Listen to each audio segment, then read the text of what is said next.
عزت زر میں نہیں ہے،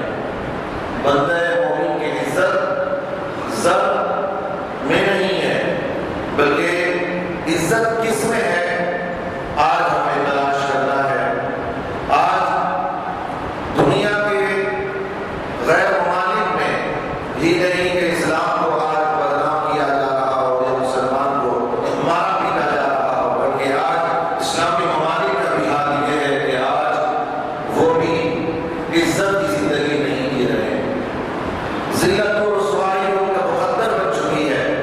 لہٰذا آج ہمیں اس ملک میں رہتے ہوئے ایک ہندوستانی ہونے کے ناطے ہمیں اپنے آپ کو متوجہ کرنا ہے، ہمیں تلاشنا ہے کہ ہماری عزت و شرف کس میں ہے۔ آج ہمیں تیاری دوسری چیزوں کی اور بھارتی طاقت کی ہم تیاری کر رہے ہیں۔ ہر جگہ اسلام مسلمان پیٹا جا رہا ہے، برما میں، یمن میں اور ہزارہ ممالک، جتنے ممالک ہیں اس میں دیکھتے ہیں کہ مسلمانوں کو قتل کیا جا رہا ہے، برباد ان کے مال کو کیا جا رہا ہے، اور ہماری نگاہوں کے سامنے ہمارے ہی ملک میں مسلمان کی عزت و شرف سلامت نہ رہی ہے۔ تو آج ہمیں قرآن مجید کی آیت کریمہ سے ہم کو تلاشنا ہے کہ ہماری عزت اور ہماری شرف ہمیں کہاں اور کس کے پاس میسر ہے، کون دے گا ہمیں ہماری عزت ہے۔ اللہ تبارک و تعالیٰ ارشاد فرماتا ہے وَأَنْتُمُ الْأَعْلَوْنَ إِن كُنتُم مُؤْمِنِينَ، تم ہی کامیاب اور کامیاب رہو گے اگر تم ایمان والے رہو گے۔ تمہاری سربلندی مال میں نہیں ہے، تمہاری عزت روزگاری میں نہیں ہے، تمہاری عزت قبروں میں نہیں ہے، تمہاری عزت بلڈنگوں میں نہیں ہے، تمہاری عزت گاڑیوں میں نہیں ہے، تمہاری عزت کاروبار میں نہیں ہے۔ اللہ فرماتا ہے تمہاری کامیابی تمہارے ایمان میں ہے۔ آج اس کو دیکھنا ہے کہ کہیں ایسا تو نہیں کہ ہم یہ سوچ رہے ہیں کہ ہماری عزت و شہرت ہماری ایمانداری میں، ہماری روزگاری میں ہماری عزت ہے۔ خدا کی قسم آپ 1450 سال پہلے کی طرف آپ نظر کریں تو اس وقت بھی اسلام کو عزت تھی، جب اسلام کے پاس مال و زر نہ تھا، اسلام کو اس وقت بھی شہرت تھی، اس وقت بھی اسلام زندہ تھا، اس وقت بھی اسلام کو عزت کی نظر سے دیکھا جاتا تھا، جب اسلام کے چاہنے والوں کے پاس پورے بدن کو ڈھکنے کے لیے کپڑا تک میسر نہ تھا۔ اس وقت بھی اسلام زندہ تھا، اس وقت بھی اسلام کو شہرت تھی، اور ہمارے نظریات بالکل بدل چکے ہیں کہ ہم تو یہ ہی نعرہ لگاتے ہیں کہ ہماری عزت و شرف مال میں ہے۔ یہ اغیار اگر کہے تو کوئی بات نہیں ہے، یہ ان کا ایمان ہے۔ کوئی کافر کہے کہ ہماری عزت و شرف مال میں ہے تو ہمیں کوئی گلا نہیں سکے، وہ کافر ہے، اس کا کوئی مذہب نہیں ہے۔ لیکن کوئی مسلمان یہ سمجھے کہ ہماری عزت و شرف ہماری تجارت میں ہے، ہماری عزت، ہماری سربلندی ہماری روزی میں ہے، ہمارے مال میں ہے، یہ خلاف قرآن ہے، شریعت کے خلاف ہے، رسول اعظم صلی اللہ علیہ وسلم کے فرامین کے خلاف ہے۔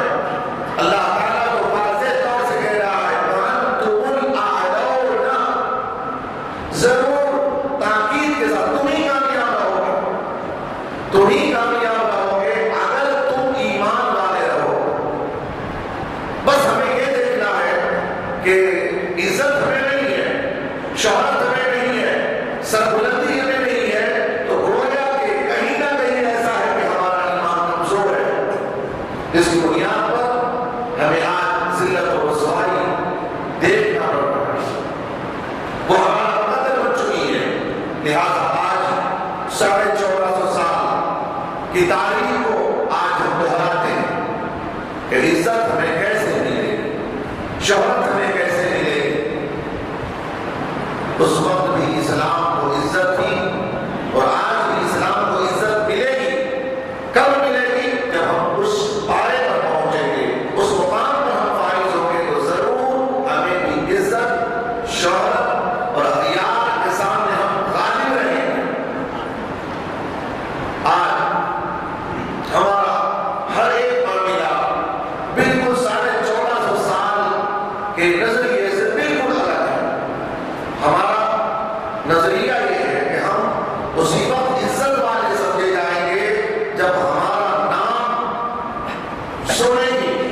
نتیجوں پر دکھایا جائے گا۔ آج ہمارا یہ نظریہ بن چکا ہے کہ ہم اخبار کے سب سے بڑے لیٹسٹ نیوز میں ہم آئیں تبھی ہماری شہرت ہوگی۔ ہم نے یہ طے کر لیا ہے کہ آج ہمارے نام پر عمارتیں ہوں گی، جائیداد ہوگی، تو ہماری عزت و شہرت ہوگی۔ آج ہم پاپولر اس وقت سوچ سکتے ہیں جب ہم دنیا کے سامنے مالی حالت سے ہو یا ایٹنگ کے اعتبار سے ہو، کسی نہ کسی طور پر ہم اس طریقے پر آئیں گے تو ہماری عزت و شہرت ہوگی۔ پھر ہم آج کی نظریات کو ایک طرف رکھ کر آج سے 1450 سال پہلے ہم دیکھتے ہیں کہ اسلام اس وقت بدنام تھا یا عزت والا اسلام تھا، شہرت تھی یا نہیں تھی۔ ہمارے نظریات کو آج ہم ٹیلی کریں گے 1450 سال پہلے کے اصحاب رسول صلی اللہ علیہ وسلم سے۔ آج ہمارے حالات تو دنیا کے اعتبار سے بہت اچھے ہیں، مال کے اعتبار سے ہم اچھے ہیں،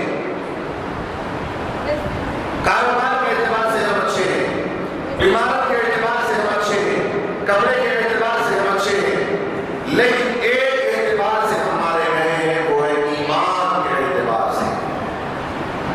اور یہ چاروں چیزیں جو ہمارے پاس میں ہیں وہ عزت دلانے والی نہیں ہے۔ عزت دلانے والی چیز ہے ایمان، خدا کی ذات پر بھروسہ، ایمان کامل ہمیں عزت دلانے والی ہے۔ اب چلیے ہم اس وقت کے صحابہ کرام رضوان اللہ تعالی علیہم اجمعین کی طرف ہم اپنے اوراق کو پلٹتے ہیں اور وہاں کا نظارہ دیکھتے ہیں کہ صحابہ کرام رضوان اللہ تعالی علیہم اجمعین کو عزت تھی یا نہیں تھی، شہرت تھی یا نہیں تھی، کپڑے جائیداد سے عزت نہیں ہے۔ حضرت مصعب بن عمیر رضی اللہ تعالی عنہ یہ مکہ کے وہ شخص تھے کہ ان سے بہترین کپڑا پہننے والا پورے عرب میں نہ تھا۔ خود نبی اعظم صلی اللہ علیہ وسلم ارشاد فرماتے عمیر، مصعب بن عمیر یہ ایسا شخص ہے کہ اس سے میری آنکھ نے عمیر سے بہتر کپڑے کسی کو پہنتے ہوئے نہیں دیکھا۔ یہ کون مصعب بن عمیر ہے؟ آئیے میں مصعب بن عمیر رضی اللہ تعالیٰ عنہ کی حالات زندگی کو آپ کے سامنے رکھتا ہوں۔ جب احد کے جنگ کا معاملہ آیا، احد کے میدان میں 70 صحابہ کرام رضوان اللہ تعالیٰ علیہم اجمعین کی لاشیں پڑی ہوئی ہیں۔ اس میں سے ایک صحابی وہ ہے جو نبی اعظم صلی اللہ علیہ وسلم کے چچا ہیں، حضرت حمزہ رضی اللہ تعالی عنہ۔ اس میں سے ایک احد میں شہید ہونے والے صحابہ میں حضرت حمزہ رضی اللہ تعالی عنہ۔ صحابہ کرام کو اکٹھا کیا گیا، لاشیں جب اکٹھا کی گئی تو حضرت حمزہ رضی اللہ تعالی عنہ کی شہادت کی خبر ان کی بہن نبی اعظم صلی اللہ علیہ وسلم کی بھومی نے سنا تو اپنے گھر سے ان کے کفن کے لیے 2 چادریں لے کر کے آئی۔ حضرت حمزہ رضی اللہ تعالیٰ عنہ کے کفن کے لیے 2 چادر لے کر کے آتی ہیں۔ نبی اعظم صلی اللہ علیہ وسلم چادروں کو لیتے ہیں اور حضرت حمزہ رضی اللہ تعالیٰ عنہ کو ایک چادر اور حضرت مصعب بن عمیر کو ایک چادر رکھ دیتے ہیں۔ حضرت حمزہ رضی اللہ تعالیٰ عنہ کے لیے قبر کھودی گئی۔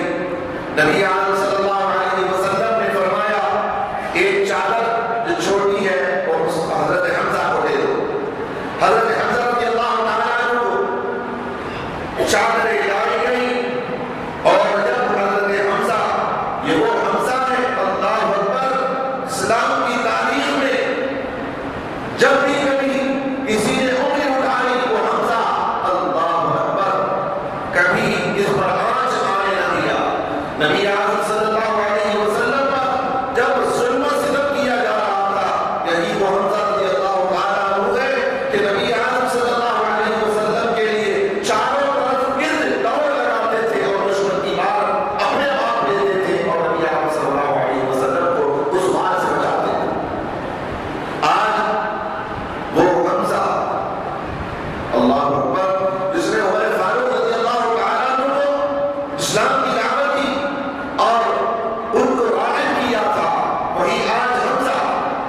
نبی اعظم صلی اللہ علیہ وسلم کے چچا کی لاش رکھی ہوئی ہے، کفن دینے کے لیے پورے طریقے سے کوئی چادر کو لپٹا نہیں جا رہا ہے۔ آج حمزہ رضی اللہ تعالیٰ عنہ کی لاش کو قبر میں رکھا گیا، نبی اعظم صلی اللہ علیہ وسلم نے فرمایا کہ حمزہ رضی اللہ تعالیٰ عنہ کو ایک کپڑا ڈال دیا جائے۔ جب کپڑا ڈالتے ہیں تو پورے بدن میں ڈھکتا نہیں، جب سر مبارک کی طرف کیا جاتا تو پیر کھلا ہو جاتا تھا، جب پیر کی طرف کیا جاتا تو سر مبارک کھل جاتا تھا۔ چادر بھی میسر نہیں تھی اس وقت ان صحابہ کرام کو، کیا ان صحابہ کو عزت نہیں تھی؟ کیا ان کے لیے سربلندی نہیں تھی؟ ان کے لیے کوئی شہرت نہیں؟ آج منبر رسول میں کھڑ کر کے وہ حمزہ کا نام لیا جاتا ہے تو صرف اس لیے لیا جاتا کہ انہوں نے ایمان کو اپنے دامن میں بسا لیا تھا، اپنے دل میں، اور محمد رسول کے اسیر ہو چکے تھے، جن کی بنیاد پر آج تک نہیں صبح قیامت تک اسی حمزہ رضی اللہ تعالیٰ عنہ کا نام لیا جاتا رہے گا۔ یہ حمزہ رضی اللہ تعالیٰ عنہ کے سر مبارک کو ڈھکتے ہیں تو پیر کھل جاتا، پیر کو ڈھکتے ہیں تو سر مبارک کھل جاتا۔ نبی اعظم صلی اللہ علیہ وسلم نے ارشاد فرمایا کہ حمزہ کے سر کو باندھ دو اور پیر پر گھاس کو، ادبر نامی گھاس کو ڈال کر کے بندھ دو۔ وہ صحابی رسول حضرت حمزہ رضی اللہ تعالیٰ عنہ کو کفن، پورا حصہ کفن کا کپڑا ہے اور پیر کے لیے گھاس کو ڈالا جا رہا ہے۔ اور آج ہمارے پاس سب کچھ میسر ہے، عزت ہمارے پاس نہیں ہے، شہرت ہمارے پاس نہیں ہے۔ وہ چادر جو ایک رکھی گئی تھی حضرت مصعب بن عمیر کے لیے، وہ مصعب بن عمیر کے لیے جو چادر مبارک تھی، لمبی چادر ان کے لیے رکھی گئی تھی۔ اب دیکھا نبی اعظم صلی اللہ علیہ وسلم نے اس چادر کو نکالا، مصعب بن عمیر کو کفن دے رہے ہیں، دیکھا کہ اس میں پیبند لگے ہوئے کپڑے، پیبند لگے ہوئے کپڑے، اس کفن میں بھی پیبند لگا ہوا ہے۔ حضرت نبی اعظم صلی اللہ علیہ وسلم کی آنکھوں سے آنسو آ جاتے ہیں۔ نبی اعظم صلی اللہ علیہ وسلم سے صحابہ کہتے ہیں یا رسول اللہ آپ کی آنکھوں میں آنسو؟ نبی نے فرمایا کہ مصعب بن عمیر کیسا شخص ہے؟ یہ مصعب بن عمیر وہ ہے کہ مکہ کی گلیوں میں جب چلتا تھا تو لوگ کہتے ہیں کہ مصعب بن عمیر ہے جو مکہ میں سب سے بہترین لباس پہننے والا۔ ان کی ماں مصعب بن عمیر کو جب عید لگاتی تھی، مصعب بن عمیر جس گلی سے گزرتے تھے، مصعب بن عمیر کے گزرنے کا پتہ کئی گھنٹے کے بعد میں لوگ لگا لیتے۔ اس قدر خوشبو مصعب بن عمیر لگا کر کے چلتے، اور مکہ کے سب سے بہترین لباس پہننے والے، بہترین خوشبو لگانے والے حضرت مصعب بن عمیر تھے۔ مالدار ان کی والدہ تھی۔ جب پتہ چلا کہ وہ مصعب بن عمیر ایمان لا چکے ہیں، مصعب بن عمیر کی والدہ کہتی ہے کہ اسے اس کا لباس چھین لیا جائے، تمام تر اس کی آرائشوں کو کھینچی لیا جائے۔ مصعب بن عمیر صرف ایک کپڑے پر مکہ میں رہتے تھے، مکے میں رہا نہیں گیا، حبشہ چلے گئے، حبشے میں کچھ دن رہے، پھر حالات نشی ہوئی حضرت مصعب بن عمیر کی، پھر حبشہ سے مکہ کی طرف لوٹ آتے ہیں۔ مصعب بن عمیر رضی اللہ تعالیٰ عنہ کی وفات ہوتی ہے۔ یہاں سے باتیں مصعب بن عمیر جو شہادت پاتے ہیں احد میں، نبی اعظم صلی اللہ علیہ وسلم فرماتے مصعب بن عمیر جب حبشہ چھوڑ کر مکہ میں آئے تھے تو ان کے پاس وہی ایک چادر جو مکہ سے پہن کر کے گئے تھے، مصعب بن عمیر کے کپڑوں پر پیبند لگی ہوئی تھی۔ نبی اعظم صلی اللہ علیہ وسلم کی آنکھوں سے آنسو آتے، نبی فرماتے کہ مصعب بن عمیر ایک بار ایسا شخص تھا، آج اس کے بدن پر جو کپڑا ہے اس میں پیبند لگے ہوئے ہیں، یہ کسی دنیا دار کے لیے صرف پیبند کے کپڑے نہیں پہنے۔ نبی اعظم صلی اللہ علیہ وسلم فرماتے اس نے دین کی خاطر، اللہ کی خاطر اپنے بدن پر پیبند کے کپڑے لگا لیے۔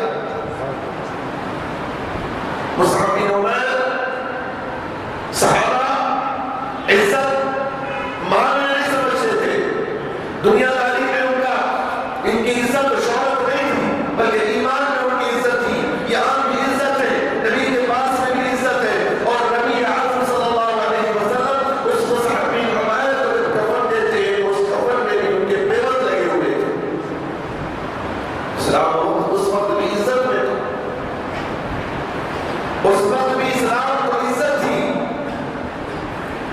حضرت مصعب بن عمیر رضی اللہ تعالیٰ عنہ نبی اکرم صلی اللہ علیہ وسلم اپنے ہاتھوں سے کفن دیتے ہیں، اپنے ہاتھ سے، نبی کے ہاتھ سے کفن پہننا کتنی عزت کی بات ہے۔ پوری زندگی کا سرمایہ بن جائے، نبی کی ایک نظر پڑ جائے کافی، نبی کی ایک نظر پڑ جائے کافی۔ تو برادران ملت اسلامیہ، آج ہم نے اسلام کو، ہم نے ایمان کو ایک طرفہ رکھ دیا، دنیا کی طرف ہم بھاگتے چلے جا رہے ہیں، سب کچھ اپنے دین کو دنیا کو سمجھ لیا ہے، عزت ہمیں دنیا سے ملے گی، کچھ بھی کر لو، کچھ بھی کر لو، ہم کامیاب و کامران ہیں۔ خدا کی قسم، اللہ کا کلام ہے، اللہ فرماتا ہے لا تبدیل لکلمات اللہ، اللہ کے کلام میں تبدیلی نہیں آ سکتی۔ کامیابی چاہتے ہو، اسلام کے دامن میں آ جاؤ، اسلام کے سائے میں آ جاؤ، پھر تمہیں کامیابی، کامرانی، شہرت، سب کچھ تمہیں اسلام کے بیرے کے تلے ملے گی، کہیں اور ملنے والی نہیں ہے۔ دنیا کی عزت کو عزت نہ سمجھے، آخرت کی عزت کو عزت سمجھے۔ یہ اسلام تھا۔ صحابہ، یہ تو حضرت مصعب بن عمیر کا واقعہ۔ ایک دن نبی اکرم صلی اللہ علیہ وسلم مسجد نبوی سے باہر نکلتے ہیں۔ نبی اکرم صلی اللہ علیہ وسلم مسجد نبوی سے باہر نکلے، دیکھا کہ عمر فاروق رضی اللہ تعالیٰ عنہ اور ابو بکر صدیق رضی اللہ تعالیٰ عنہ کھڑے ہیں۔ چہرے پر نبی کے چہرے پر مایوسی ہے۔ نبی اکرم صلی اللہ علیہ وسلم ارشاد فرماتے ہیں، میرے ابو بکر، میرے عمر، آج تمہارے چہرے پر اداسی کیسی ہے؟ آج تم کیسے باہر آ گئے؟ آج مسجد نبوی کے باہر کیا کر رہے ہو؟ صحابہ عرض کرتے ہیں، یا رسول اللہ صلی اللہ علیہ وسلم کی حالت بہت دردناک ہے۔ یا رسول اللہ، اس قدر بھوک لگی ہے کہ برداشت نہ ہو سکا، ہم گھر سے باہر نکل آئے۔ یا رسول اللہ، ہم ماں تو پڑتے ہیں۔ یا رسول اللہ، بھوک سے نڈال ہو گئے ہیں، کھانے کو کھانا نہیں ہے۔ یا رسول اللہ، ہم اس لیے آئے کہ اگر آپ کے چہرے مبارک پر نظر پڑ جاتی ہے تو ہمیں طاقت مل جاتی ہے، آپ کے چہرے کو دیکھ لیتے ہیں، ہمیں تازگی آ جاتی ہے۔ یا رسول اللہ، اسی خاطر مسجد نبوی کے چہرے میں باہر کھڑے ہوئے ہیں تاکہ آپ کے چہرے پر ایک نظر پڑ جائے۔ نبی اعظم صلی اللہ علیہ وسلم کی آنکھوں سے آنسو آ جاتے ہیں، فرماتے ہیں، میرے صحابہ نے گھبراؤ، وہی حالت میری بھی بنی ہوئی ہے، وہی حالت میری بھی بنی ہوئی ہے، کئی دنوں سے میں بھی کھایا نہیں۔ کچھ آگے چلتے حضرت ابو ایوب انصاری رضی اللہ تعالیٰ عنہ کا گھر ملتا ہے۔ نبی پاک صلی اللہ علیہ وسلم اپنے دونوں وزراء کے ساتھ گزر رہے ہیں۔ حضرت ابو ایوب انصاری رضی اللہ تعالیٰ عنہ دوڑ کے گھر سے باہر آ کر عرض کرتے ہیں، یا رسول اللہ، آج اس غریب پر رحم نہیں کریں گے، آج میرے گھر میں مہمانی بنے گی۔ یا رسول اللہ، آپ میرے گھر تشریف لائیں۔ نبی اعظم صلی اللہ علیہ وسلم نے کہا، ٹھیک ہے، میں تمہارے گھر مہمان آ رہا ہوں۔ جلدی سے دوڑے، گھر والوں سے کہا کہ آج میرے گھر میں نہیں آ رہے۔ ایک بکری کا بچہ تھا، ابو ایوب انصاری رضی اللہ تعالیٰ عنہ اپنی اہلیہ سے کہتے ہیں، جلدی سے انتظار کریں گے اور تم بنانے لگ جانا، میرے آقا صلی اللہ علیہ وسلم میرے گھر تشریف لانے والے۔ نبی اعظم صلی اللہ علیہ وسلم اپنے دونوں وزراء کو لے کر ابو ایوب انصاری رضی اللہ تعالیٰ عنہ کے گھر تشریف لے جاتے ہیں۔ کھانا بن رہا ہے، دوڑتے ہیں، مدینے کے باغ سے جا کر کھجوروں کی ایک شاخ لا کر نبی پاک صلی اللہ علیہ وسلم کی آگے پیش کرتے ہیں۔ عرض کرتے ہیں، یا رسول اللہ، کھانا جب تک بنے گا، یا رسول اللہ، آپ بھوک سے نڈال ہو چکے، یا رسول اللہ، جب تک آپ کھجوریں کھاتے رہے، یا رسول اللہ، میرے صحابہ آپ کے صحابہ کو کھلاتے رہے، جب تک کھانا بنے گا آپ کھجوریں کھاتے رہے۔ نبی پاک صلی اللہ علیہ وسلم کھجور کھاتے، اپنے اصحاب کو دیتے، کھانا تیار ہو جاتا ہے۔ عرض کرتے ہیں، یا رسول اللہ، کھانا تیار ہے، دسترخوان بچھا دیا گیا ہے۔ نبی پاک صلی اللہ علیہ وسلم دسترخوان پر تشریف فرما ہوتے ہیں۔ نبی پاک صلی اللہ علیہ وسلم نے کچھ روٹیاں اٹھائیں، وہ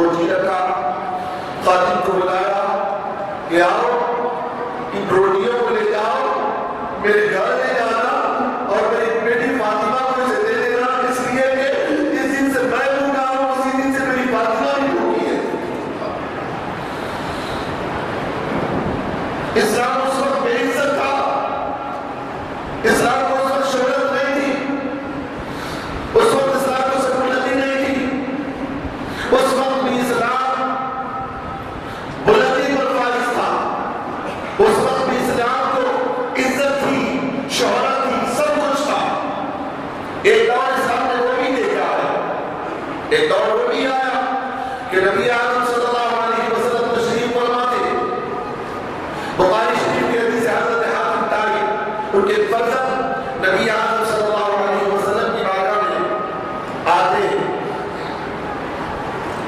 اور دیکھتے ہیں اور روایت کرتے ہیں کہ صحابیہ حضرت رسول اللہ صلی اللہ علیہ وسلم میرے گھر کے حالات بہت بگڑے ہوئے یا رسول اللہ صلی اللہ علیہ وسلم میرے گھر کے حالات بہت خراب ہیں. ایک صحابی رسول صلی اللہ علیہ وسلم آتے ہیں، عرض کرتے ہیں یا رسول اللہ میرے پاس مال سب کچھ ہے لیکن میں جہاں وہ سفر کرنا چاہتا ہوں وہ سفر راستہ ہموار نہیں ہے.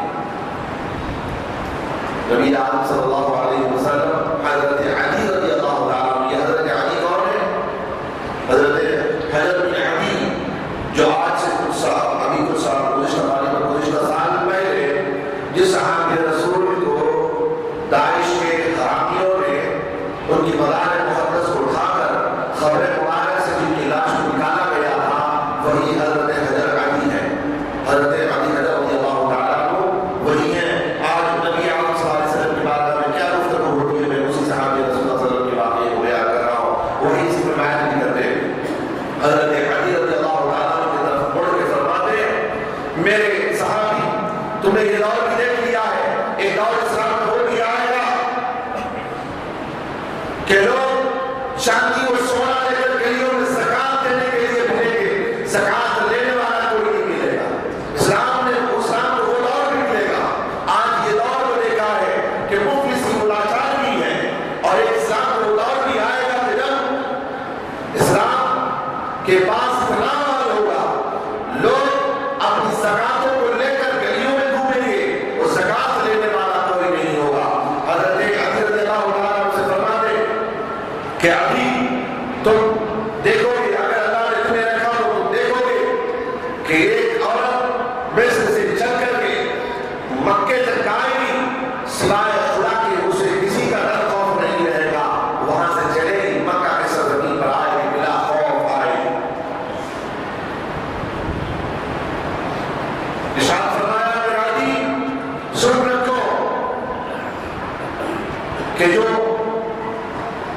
مال و دولت ہے وہ تمام مال و دولت تمہارے قدموں میں آئے گا، جائیداد خزانے تمہارے قدموں میں آئے گے اگر اللہ تمہیں زندہ رکھے تو تم وہ بھی دیکھو گے.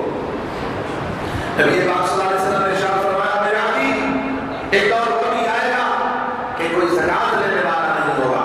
حضرت علی رضی اللہ تعالیٰ عنہ کہتے ہیں قسم خدا کی میں نے دو دور دیکھ لیے، ایک وہ کہ نبی پاک صلی اللہ علیہ وسلم نے ارشاد فرمایا ایک عورت مصر سے چلے گی اور مکے کو تنہا آئے گی، کوئی خوف نہیں ہوگا، اللہ کے بھروسے میں آئے گی. میں نے اس عورت سے ملاقات کی. دوسرا مال و دولت میرے قدموں پر قیصر و کسریٰ کے مال و دولت میرے قدموں میں آئے، میں نے وہ دور بھی دیکھا. آگے ارشاد فرماتے ہیں کہ ایک دور دیکھنے سے میں رہ گیا کہ جب لوگ مال و دولت لے کر کے زکات دینے کے لیے آئیں گے، کوئی زکات لینے والا نہیں ہوگا. اسلام نے وہ دور بھی دیکھا جب عمر فاروق رضی اللہ تعالیٰ عنہ کا دور آیا. حضرت ابوبکر صدیق رضی اللہ تعالیٰ عنہ 2 سال کچھ مہینے خلافت پر فائز رہے. ان کے بعد جب عمر فاروق رضی اللہ تعالیٰ عنہ کا دور آیا تو حضرت عمر فاروق رضی اللہ تعالیٰ عنہ کے دور میں یہ ایسے حکمران ہیں عمر فاروق رضی اللہ تعالیٰ عنہ کہ آدھی دنیا کے حکمران رہے. حضرت عمر فاروق رضی اللہ تعالیٰ عنہ آدھی دنیا کے حکمران ہینڈل کرنے والے، آدھی دنیا پر حکمرانی کرتے تھے عمر فاروق رضی اللہ تعالیٰ عنہ. یہ عمر فاروق رضی اللہ تعالیٰ عنہ کا دور ہے. اور ایک دور آیا کہ عمر بن عبد العزیز رضی اللہ تعالیٰ عنہ کا دور، جب ان کا دور آیا تو کوفہ میں افریقہ میں انہوں نے ایک خلیفہ بنا کر بھیجا، گورنر بنا کر بھیجا کہ وہاں جاؤ اسلام اسلام کے اصول وہاں لاگو کرو۔ کچھ دنوں کے بعد افریقہ سے لیٹر آیا، اس گورنر کا کہ یہاں زکات کی مال رکھی ہوئی ہے، اگر آپ حکم دیں تو ہم وہاں بھیج مدینہ میں۔ عمر بن عبد العزیز رضی اللہ تعالیٰ کو کہتے ہیں یہاں ضرورت نہیں ہے، یہاں زکات کے مال کی ضرورت نہیں، یہاں نہ بھیجو، وہیں لوگوں میں جو زکات کے مستحقین ہیں وہیں تقسیم کر دو۔ پھر افریقہ کے گورنر سے لیٹر آیا کہ تمام لوگوں کو دے دیا گیا ہے، پھر بھی مال زکات کا پڑا ہوا ہے۔ پھر عبد العزیز رضی اللہ تعالیٰ عنہ فرماتے ہیں، حکم جاری کرتے ہیں کہ وہاں جتنے لوگ مقروض ہیں، قرض لینے والے ہیں یا کسی نے قرض لے لیا ہے، وہ تمام کے قرضوں کو دے کر کے سبکدوش کر دو۔ پھر سب کے قرضوں کو ختم کر دیا گیا۔ پھر بھی لیٹر آتا ہے کہ مال پھر بھی بچ گیا، زکات کی رقم پھر بھی بچ گئی ہے۔ پھر عمر بن عبد العزیز رضی اللہ تعالیٰ عنہ جاری کرتے ہیں اگر ابھی مال بچ گیا ہے تو جو لوگ قیدی ہیں ان کو اسی مال میں سے آزاد کرا دو۔ پورے قیدیوں کو آزاد کرا دیا گیا، پھر بھی مال بچ گیا۔ پھر بھی آیا کہ مال پھر بھی بچ گیا ہے۔ عمر بن عبد العزیز رضی اللہ تعالیٰ عنہ کہتے ہیں کہ جو لوگ اسلامی حکمرانی میں، اسلامی دور میں جو کفار تمہارے پاس ٹیکس پے کر کے رہ رہے ہیں، ان تمام کفار سے کہو کہ وہ ہمارے سے قرضہ لے، یہ جتنا ٹیکس سال میں لیتے ہو اس کا 2 گنا پیسہ لے لیں اور کاروبار چلائیں، اور جب انہیں ضرورت، جب انہیں آسانی سے دینے کے لائق جب بن جائیں اس وقت پیسہ دیں۔ تو پھر تمام کفار کو جو ٹیکس پے کر کے رہ رہے تھے انہیں دگنی رقم دی گئی، دگنی رقم دی گئی۔ پھر لیٹر آیا کہ پھر بھی مال بچ گیا۔ اسلام نے وہ حال بھی دیکھا ہے، اس وقت بھی اسلام شہرت یافتہ، اس وقت بھی اسلام کو عزت تھی، ہر دور میں اسلام کو عزت۔ تو گویا کہ نہ مال سے عزت ہے نہ غربت سے عزت ہے، اسلام کو عزت ہے۔ مسلمان کو، بندہ مومن کو اگر عزت ہے تو اس سے ایمان سے عزت ہے۔ عمر بن عبد العزیز کا دور دیکھا، اللہ اکبر، عمر فاروق رضی اللہ تعالیٰ عنہ، ان کی دور خلافت کو کون نہیں جانتا، ان کا دور، اللہ اکبر۔ عمر فاروق رضی اللہ تعالیٰ عنہ فرماتے ہیں اگر میرے دور خلافت میں کسی دریا میں کنارے بکری مر جائے تو عمر قیامت میں پوچھ کے لیے کھڑا ہو جاتا ہے۔ یہ ہے ان کا ایمان۔ عمر فاروق رضی اللہ تعالیٰ عنہ دین کے وقت میں خلیفہ، آدھی دنیا کا حکمران، آرام بستر پر، نرم گدوں پہ نہیں بلکہ مسجد نبوی کے چٹائی پر آرام کرتا ہے۔ عمر فاروق کبھی تھک جاتے تو مسجد نبوی کے حصیر پہ آرام فرمایا کرتے تھے۔ سونے کے لیے حصیر ہوتی، کھجور کے پتوں سے بنی ہوئی حصیر ہوتی، چٹائی ہوتی، اور سونے کے لیے کوئی پتھر یا اینٹ ہوا کرتا۔ عمر فاروق رضی اللہ تعالیٰ آدھی دنیا کا حکمران، یہ عمر فاروق رضی اللہ تعالیٰ عنہ کا دور آج ہمارے لیے بڑا ہی سبق آموز ہے۔ عمر فاروق رضی اللہ تعالیٰ عنہ کا دور بڑا ہی دلچسپ واقعہ ہے سرکار عمر فاروق رضی اللہ تعالیٰ عنہ کا دور۔ آپ نے سن رکھا کہ دین کے وقت میں کیا کرتے، بڑے بن جانا، حکومت کو اپنے ہاتھ لے لینا بڑی بات نہیں ہے، کاؤنسلر بن جانا یا وزیر بن جانا، منسٹر بن جانا، ایم ایل اے بن جانا، وزیر اعظم بن جانا، وزیر اعلیٰ بن جانا، اس زمانے میں کوئی بڑی بات نہیں۔ ارے بڑی بات تب ہے کہ جب عمر فاروق رضی اللہ تعالیٰ عنہ جیسا کوئی کر کے دکھائے۔ عمر فاروق آج دنیا کا حکمران، آج اسٹیٹ کا ہوتا ہے بڑا، آج گلیوں کا بڑا ہوتا ہے، کوئی محلے کا ہوتا ہے تو کاؤنسلر ہوتا ہے، کوئی کچھ لوگوں کا بڑا ہوتا ہے تو پھر وہ جو ہے چودھری بڑا ہوتا ہے، پھر ایم ایل اے ہوتا ہے، پھر اس کے بعد سی ایم ہوتا ہے، پھر وزیر اعلیٰ ہوتا ہے۔ ہندوستان ہر ملک کا ایک وزیر اعظم ہوتا ہے، لیکن یاد رکھو آدھی دنیا کا ایک ہی حکمران ہے، عمر فاروق رضی اللہ تعالیٰ۔ جب عمر فاروق رضی اللہ تعالیٰ رات کو نکلتے تھے، اللہ اکبر، دن میں یہ حال، عبادتیں، ریاضتیں، باہر سے وقت آتے، اور وزیر اعظم آدھی دنیا کا حکمران ہے، دوسرے ممالک سے لوگ آتے، ڈسکس ہوتا، میٹنگ کرتے، ان لوگوں کو رائے مشورہ دیتے، دن بھر یہ کام ہوتا تھا۔ آج ہندوستان کا حکمران جو ہے آج تک وہ اپنی سیٹ پہ نہیں بیٹھا، دنیا کے دورے میں لگا ہوا، دنیا کے دورے میں لگا ہوا۔ اب یہ ایک کنٹری کا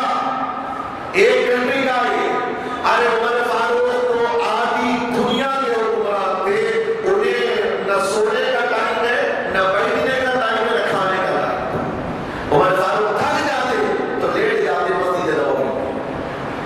عمر فاروق رضی اللہ عنہ رات ہوتی تو لباس چینج کر لیتے۔ عمر فاروق رات کو نکلتے تھے، رات کو نکلتے دیکھا کہ ایک گھر سے دھواں نکل رہا، دھواں نکل رہا۔ عمر فاروق رضی اللہ عنہ قریب جاتے تھے، ایک ماں کی بچوں کے رونے کی آواز سنتے۔ یہ واقعہ تو آپ نے بچپن سے ہی سنا ہوگا، لیکن اس کے اندر سے جو باتیں نکلیں گی وہ سنہری لکیروں اور سنہرے کاغذوں پہ لکھنے والی باتیں۔ عمر فاروق رضی اللہ ایسا حکمران اللہ پیدا کرے، اللہ ایسا حکمران پیدا کرے۔ عمر فاروق رضی اللہ تعالیٰ دیکھتے ہیں کہ یہ گھر سے دھواں نکل رہا ہے، رات دیر رات ہو گئی ہے، گئے قریب ہے، دیکھا کہ بچے رو رہے ہیں، ہانڈی میں پک رہا ہے، کچھ کافی دیر تک دیکھا وہ پک ہی رہا ہے اور بچے روتے روتے سو جاتے ہیں۔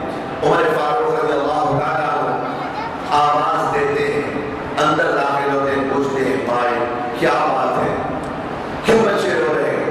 کہا کہ کئی دن ہو گئے میرے بچوں نے کچھ کھایا نہیں، میرے بچوں نے کچھ کھایا نہیں ہے، میں رات ہوتی ہے لکڑیاں چن کے لاتی ہوں اور آگ لگاتی ہوں اور ہانڈی رکھ کر پانی ڈالتی ہوں، پانی کے پتھرے بچوں کے سامنے ڈالتی ہوں، کہتی ہوں بیٹا بھی پک رہا ہے، پک رہا ہے، پک رہا ہے، یہ کہتی رہتی ہوں۔ بچے روتے روتے انتظار کرتے، بچے سو جاتے۔ کئی دن ہو گئے میرے بچوں نے کھانا نہیں کھایا ہے۔ کہا کہ قیامت کے دن عمر کو بھوکوں گی، پتہ نہیں کہ آنے والا کون ہے۔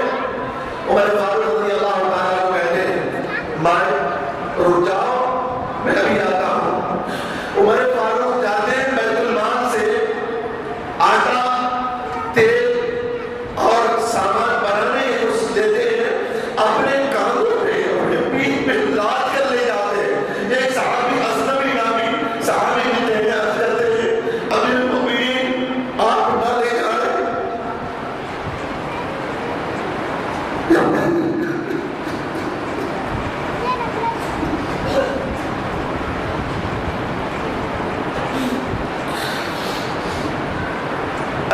آپ نہ لے جائیں امیر المؤمنین، اب کس کام کے، ہم آپ کی بہت لاد لیتے۔ عمر فاروق کہتے ہیں اے اصلمی تم میرے دنیا کے وزن کو تو سب اٹھا لو گے، برداشت کر لو گے، قیامت کے دن عمر کے وزن کو کون اٹھائے گا؟ اصلا تم نہیں اٹھا سکتے۔ یہ کہہ کر کے خود عمر فاروق رضی اللہ تعالیٰ اپنے کاندھوں پہ لے جاتے سامان، خود گھر پہ جا کے آٹا گھولتے، کہتے بھائی کو کہ اب آپ روٹی بنائے میں گھول دیتا ہوں۔ عمر فاروق گھولتے رہتے، بچوں کو جگاتے، جگانے کے بعد بچے پھر سے رونا شروع کرتے ہیں،